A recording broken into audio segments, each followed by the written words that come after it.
Bismillah, alhamdulillah, wassalatu wassalamu ala rasulillah wa ala alihi wa sahbihi wa man wala. Nawaitu ta'allum wa ta'lim wa tadhakkur wa tadhkir wa naf'a wal intifa'a wal ifadata wal istifadah wal hatha ala tamassuki bi kitabillah wa sunnati rasulih sallallahu alaihi wasallam wa du'a ilal huda wa dalalata alal khair yabtigha wajhillah mardhatih wa qurbihi wa thawabih subhanahu wa ta'ala. Alhamdulillah, syukur kita ke hadrat Allah Subhanahu Wa Taala yang telah memberi kita peluang untuk menyambut bulan Ramadan tahun ini, tahun 1445 Hijrah. Dan ini adalah satu peluang yang besar yang patut kita mensyukurinya. Ramai di antara sahabat handai kita, saudara mara kita yang telah pergi dulu sebelum kita sehingga tak dapat mereka menyambut bulan Ramadan tahun ini. Ya, jadi kita sebagai hamba Allah Subhanahu Wa Taala yang mensyukuri nikmatnya, sepatutnya sewajarnya kita menunaikan puasa kita, ibadah puasa kita serta ibadah-ibadah lain kita dengan cara yang terbaik.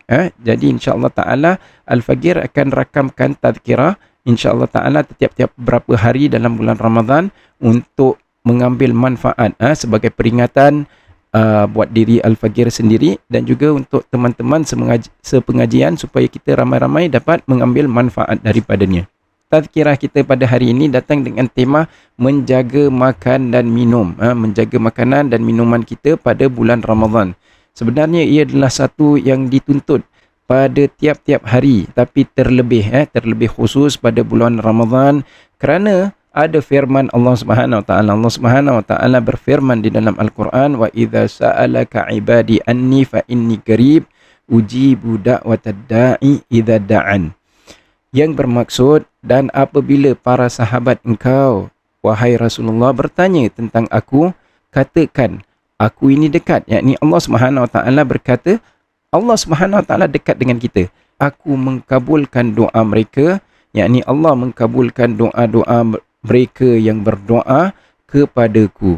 Jadi ulama tafsir mengatakan bahawa ada satu isyarat pada lokasi ayat ini di dalam Al-Quran.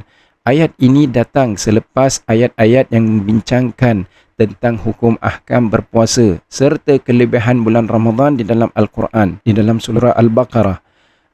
Dan ini adalah isyarat pada kita bahawa ada kelebihan bagi orang yang berpuasa pada bulan Ramadan, ada kelebihan pada doa orang yang berpuasa pada bulan Ramadan. Yang ini ia cepat diterima oleh Allah Subhanahu Wa Taala. Antara lain ulama kita mengatakan Allah Subhanahu Wa Taala tak menyebutkan idza sa'alaka ibadi anni, apabila sahabat-sahabat engkau bertanya tentang aku, qul fa inni qarib, katakanlah kepada mereka bahawa aku dekat. Kerana perkataan kul tu tak ada, jadi seolah-olah nak menunjukkan kepada kita sangat-sangat dekat dan sangat-sangat termakbul doa kita pada saat ini. Ini adalah isyaratnya untuk kita.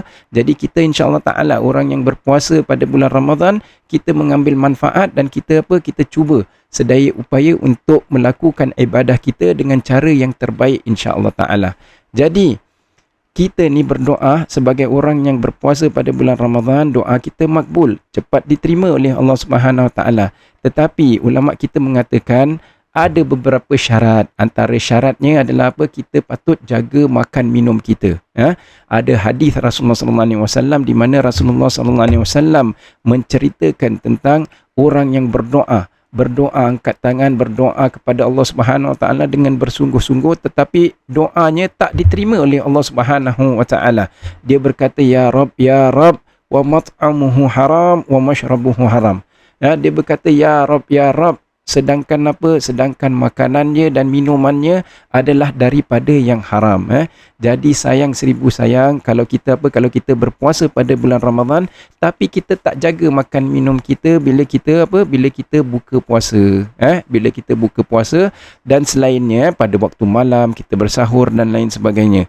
Jadi macam mana kita nak praktikkan pelajaran ini di bumi yang moden, di kota metropolitan seperti Singapura?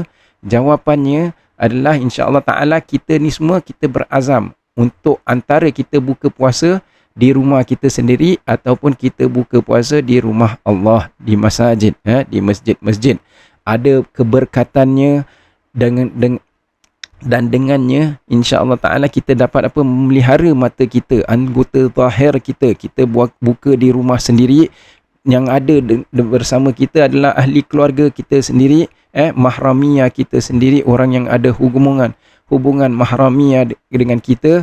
Insya-Allah taala mata kita terpelihara, anggota zahir kita juga terpelihara.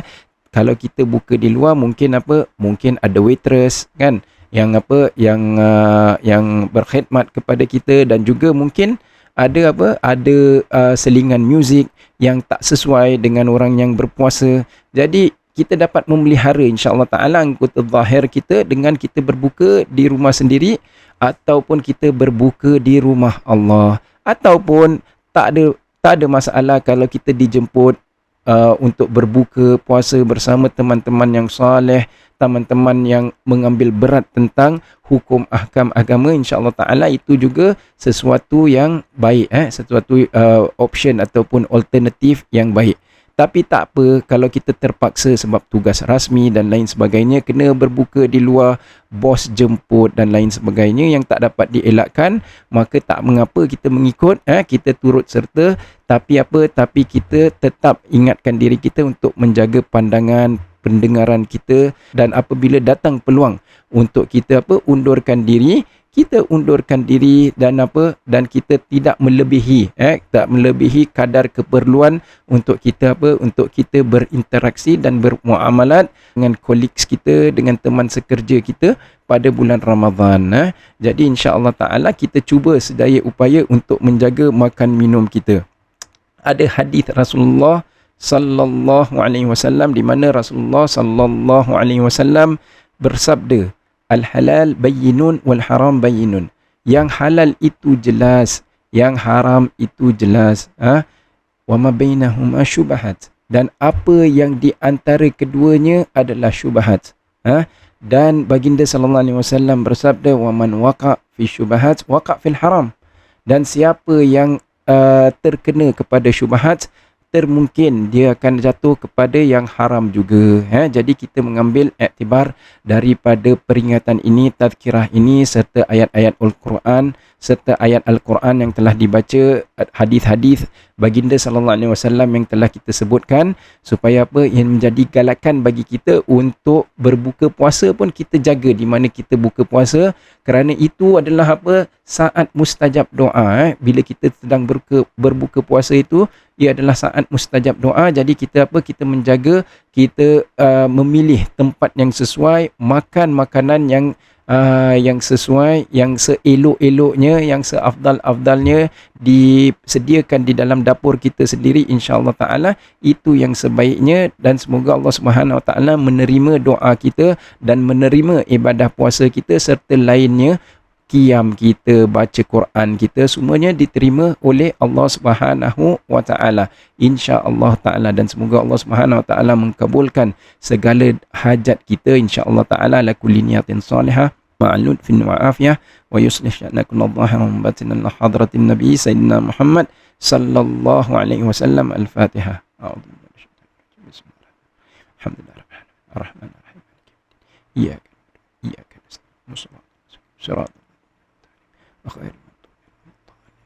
Subhanakallahumma wa bihamdika asyhadu an la ilaha illa anta astaghfiruka wa atubu ilaik. Wa sallallahu ala sayyidina Muhammadin wa alihi wa sahbihi wasallam.